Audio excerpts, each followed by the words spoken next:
Herkese merhaba. Bugün sizlere hep bahsettiğim kağıt işimin kağıtlarını nasıl yaptığımı göstermek istiyorum. En başından başlayıp bütün prosesi sizlerle beraber yapacağım. Şu anda Yaseminli kağıdım az olduğu için bugün Yaseminli kağıt yapacağım. Ama eğer isterseniz yorumlara bunu yazabilirsiniz. Daha farklı çeşitlerin de yapım prosesini sizlerle gösterebilirim. Sizlere gösterebilirim. Şu anda önümde ne var? Bunu şöyle yaklaştırarak göstereyim. Bu aslında ıslanmış, suda bekletilmiş kağıt parçaları. Şöyle ki kağıtları ufalamanız gerekiyor. Ben tamamıyla kullanılmış kağıtları kullanıyorum. Kağıt parçalama makinem var. Ondan geçiyorum ama tabii ki siz elinizle de parçalayabilirsiniz. Ben sadece çok büyük miktarlarda yaptığım için artık elimle parçalamam biraz zaman açısından imkansız oluyor. Kağıt parçalama makinesinde parçalıyorum.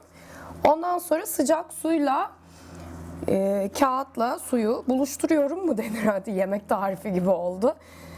Sıcak suyla beraber ıslatıyorum kağıtları ve ben birkaç gün bekletiyorum. Ben bunu kağıt yumuşadıkça daha rahat kullanıldığına inanıyorum. Ondan sonra isterseniz biraz sesi kısın, şu an blender çalışacak çünkü. El blenderıyla veya smoothie makinesi herhangi bir şeyle bu kağıtla suyu yani parçalayıp kağıtları hamur haline getirmemiz gerekiyor. Şu anda onu yapacağım.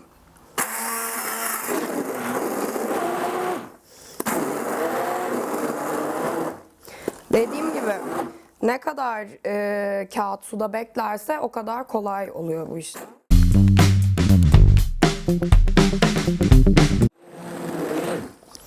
Yani ne kadar yumuşatabilirse, ne kadar hamur gibi olabilirse o kadar iyi. O yüzden hiçbir kağıt parçası kağıt olarak kalmasın diye şu an iyice bunu blend ediyorum. Bir de şu var ya, şu hamurlaştığında elinizi soktuğunuzda gerçekten dünyanın en rahatlatıcı hissi olabilir yani bu. Bir de ne biliyor musunuz arkadaşlar, sizinle bunu paylaşayım. Böyle hani aktar gibi yerler olur ya, ne bileyim ben, böyle ya da Eminönü, işte İzmir'de Kemeraltı'na böyle çuvallarla böyle mercimekler, nohutlar koyarlar. Yeşil mercimeğin içine böyle elinizi soktuğunuzda nasıl rahatlatıyor insanı biliyor musunuz? Biz bir arkadaşımla burada gidip bir tane dükkanın önündeki yeşil mercimeğe elimizi sokup duruyorduk. Tabii bu koronadan önce. En son dükkan sahibi bize böyle dedi, yani kızlar siz iyi misiniz? Ne yapıyorsunuz? Dedik aşırı rahatlatıyor, kusura bakmayın. Adamdan mercimek almak zorunda kaldık ve bu arada hala o mercimek duruyor olabilir yani. Böyle bir hikayeydi, neyse, ama deneyin. Gerçekten biraz size deli gibi bakacak olsalar da çok güzel bir his, ama bunda da aynı hissi ben hissediyorum. Dokusu şöyle hamurumsu, hafif ıslak hamurumsu bir doku oluyor. Ama evet, böyle bir hamur oluyor. Ay çok güzel. Evet, neyse. Şimdi kağıt küvetimizi hazırlayacağız. Burada normal su koydum ben bunun içerisine. Bu 30 litrelik bir kutu. İşte nasıl diyeyim size, 1/4 falan suyla dolu şu anda. Ama zaten daha sonradan yine su ekleneceği için onun miktarı çok önemli değil. Benim şöyle bir ölçeğim var yani. Ben de bu küvetleri çok büyük yapıyorum tabii ki, bu kağıtları satış amaçlı yaptığım için ve yüksek miktarlarda yaptığım için, ama bunların hepsini çok daha azaltarak kendinize evinizdeki kağıtları geri dönüştürmek için yapabilirsiniz. Şimdi ben bu küvetten 40 tane falan çıkarmam gerekeceği için şöyle 4 tane falan koyacağım herhalde. 2 3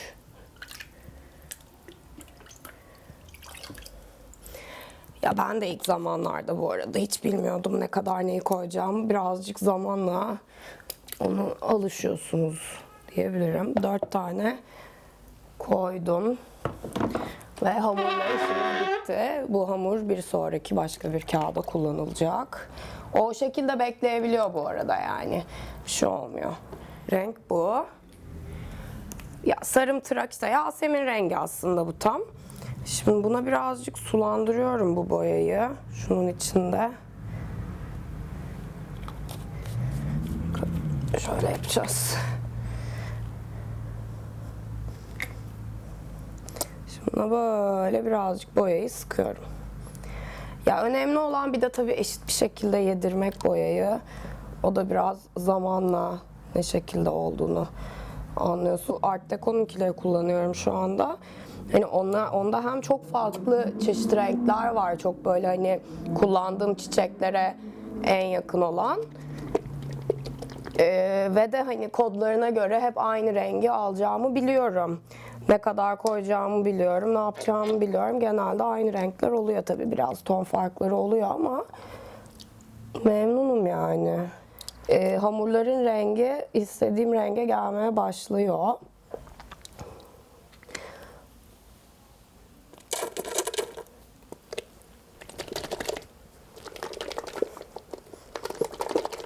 Akrilik boya kullanıyorum bu arada. Su bazlı olduğu için akrilik. Yani sakın su bazlı dışında bir şey kullanmayın. Karışmaz. Bir de olmaz yani. İstediğim renge geldi artık. Aşağı yukarı. Çok güzel. Aşırı terapetik bir şey arkadaşlar yani. Bilmiyorum, ben işim olmayı çok sevdiğim için mi öyle geliyor ama şimdi birazdan Yasemin kokuları falan da eklenecek. Ev mis gibi, atölye mis gibi kokuyor. Hissiyatı çok güzel. Her şey bence. Ya gerçekten hani hem doğaya geri dönüştürdüğümüz için bazı şeyleri çok memnun oluyorum. Hem aşırı meditasyon gibi oluyor. Bir yandan bunun da işim olması çok da güzel oluyor. Evet, içine doğal Yasemin yağı ekliyorum ben bunun. Ve de bu kokusunu veriyor. Benim bütün çiçekli kağıtlarım kokulu. Esanslar önemli ve genelde değil hep doğal esans kullanıyorum. Çünkü kimyasal mümkün olduğunca hiçbir şey olmasını istiyorum yani. Evet, Yasemin esansını da ekledik dediğim gibi. En sonunda da ben içine gerçek çiçekler de ekliyorum. O yüzden Yaseminleri biraz kuru Yasemin şöyle küçülterek, bir de yeni Çeşme'deki evdeki bahçeden topladığım, hafif kuruttuğum Yaseminler var. Onlar çok güzel olacak bence. Bence değil yani, biliyorum. Şöyle gerçekten bizim evdeki ağaçtan topladığım Yaseminler. Bunlar da tabii esansın üstüne birazcık şey yapıyor. Koku veriyor.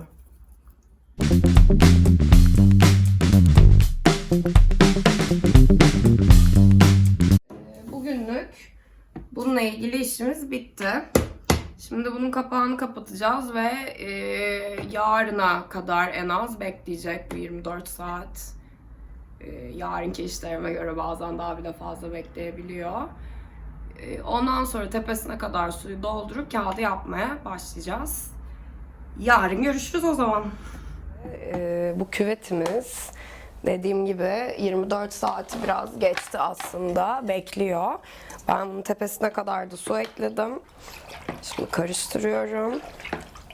Ve kağıtlarımızı yapmaya başlayacağız. Şimdi ben şöyle bir setup'ım var aslında ama hani herkese kendine göre şey yapabilir. Ben en çok bu şekilde rahat ettim bir süredir bu kağıtları yaparken. Buradan aldıktan sonra suyunu burada akıtıyorum. Ondan sonra havlunun üzerine alıyorum. Burada biraz daha suyunu aldıktan sonra bir kumaş parçasının üzerine koyup öyle kumaşla beraber, bir şeyle beraber asmanız gerekiyor.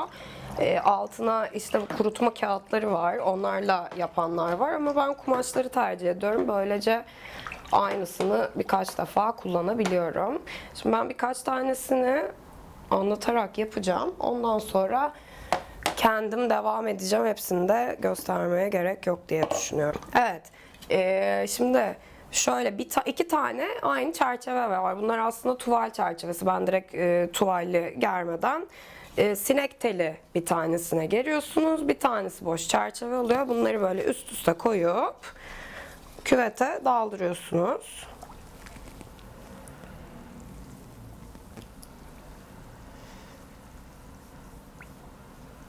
Ondan sonra suyun içinden çıkarıp hafif şöyle her yere eşit gitmesini sağladıktan sonra ben bunun üzerine alıyorum. Ama tabii ki bunun üstünde bekleyip bütün suyunun akıtmasını orada bekleyebilirsiniz. Ya dediğim gibi birçok farklı yapabileceğiniz şey var. Ama ben tecrübelerim sonucunda en rahat bu şekilde yaptığımı gördüm. Bir de ben devamlı yaptığım için gerçekten işlevsellik benim için çok önemli. İyice süzüyorum bunu burada. Süzmeden açarsanız eğer yanlardan dağılacağı için üstündeki boş çerçeve, bu arada boş çerçeve üstünde kalıyor. Sinek telli olan aşağıda kalıyor.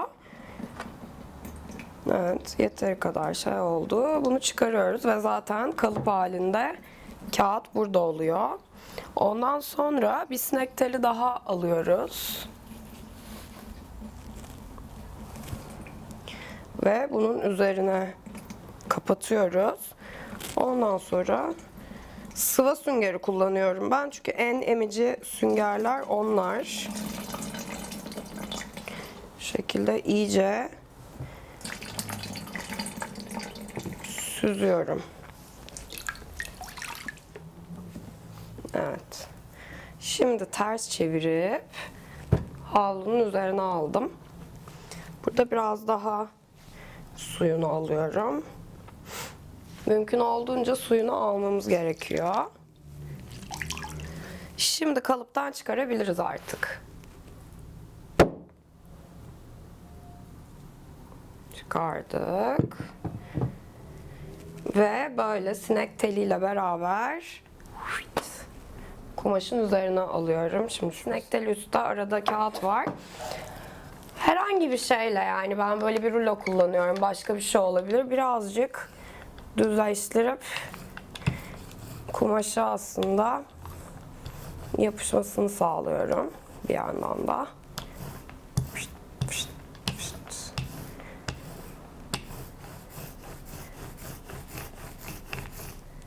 Evet. Sonra benim atölyemin tepesinde ip gerili tabii. Bunu bir şekilde bir yere asmak lazım. Benim burada çamaşır iplerim var. Ben onları asıyorum direkt. Ama tabii yani benim her şeyim buna göre ayarlı olduğu için, ama siz mesela o açılan kelebek mi diyorlar, ne diyorlar? Çamaşır şeyleri var. Onları asabilirsiniz. Ve bu işlemi devamlı tekrarlıyoruz. Başka da hiçbir şey yok. O kadar terapi gibi bir şey ki, yani böyle fışır fışır su sesleri, Yasemin kokuları, böyle bir anda ev spa gibi oluyor gerçekten. Yapma aşaması ayrı bir keyif. En son çıkan ürünü görmek ayrı bir keyif. Gerçekten ben çok seviyorum. Şimdi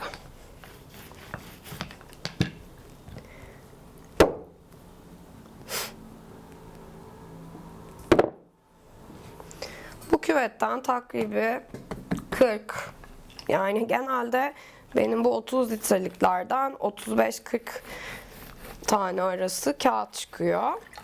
Biraz da şeyden bahsetmek istiyorum. Hani bunu, evet, ürünlerim var benim. Bu kağıttan kitap ayrıcı, kartpostal, kutlama kartı gibi şeyler yapıyorum. Ama bunu düz kağıt olarak da satıyorum. Ben bu düz kağıtı alırsam ne yaparım diyen olabilir.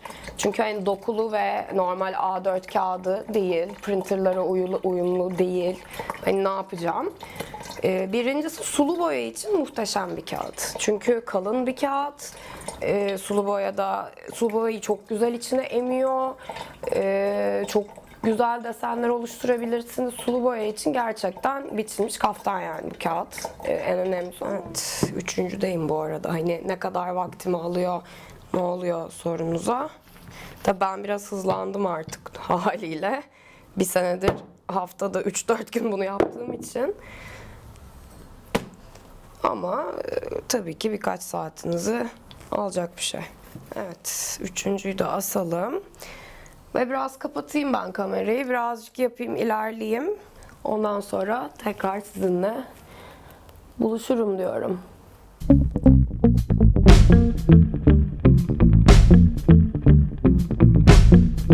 Evet, şimdi birkaç saat geçti. Ütümü ısıttım. Kağıtları kumaşıyla birlikte koyuyorum ki yapışmasın diye. Çünkü hala aslında bir hayli ıslaklar. Aslında biraz daha beklemem gerekiyordu fakat çok geç oldu. Saat bir an önce başlamam lazım, artık önümde de uzun bir yol var.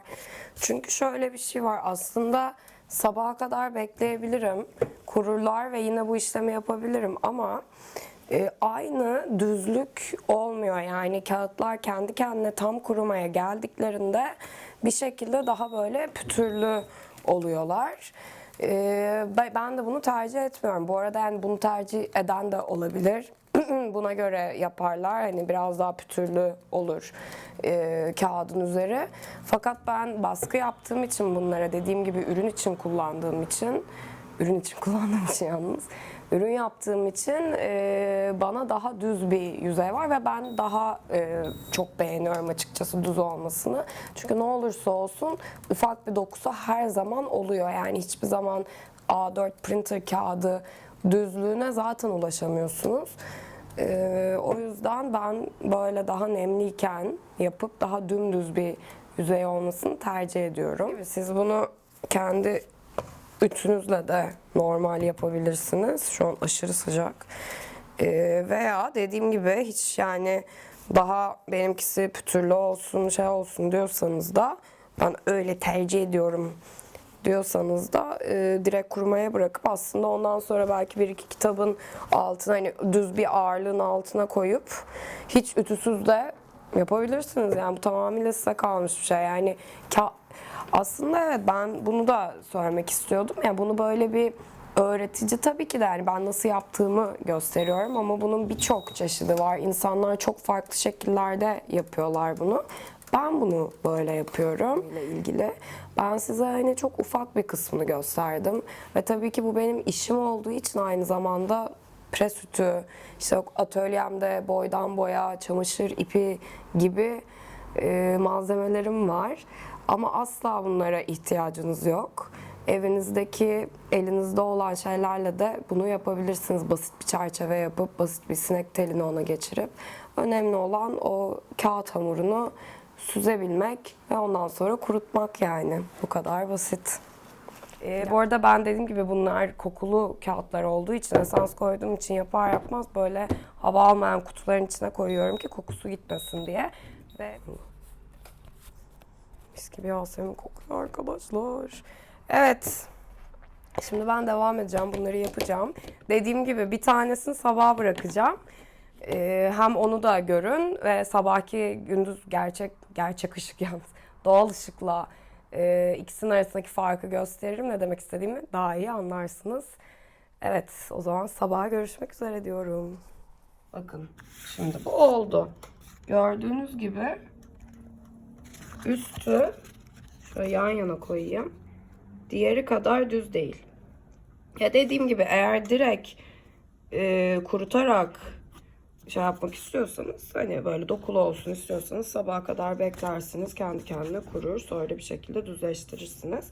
Ama yok benimkisi düz olsun, sizin gibi olsun diyorsanız da birazcık nemliyken ütüleme işlemine geçmek gerekiyor. Kağıtlar bitti. Umarım videoyu beğenmişsinizdir. İzlediğiniz için çok teşekkür ederim. Lütfen eğer videoyu beğendiyseniz beğenmeyi, abone olmayı ve Instagram'dan takip etmeyi unutmayın. Görüşmek üzere. Bye.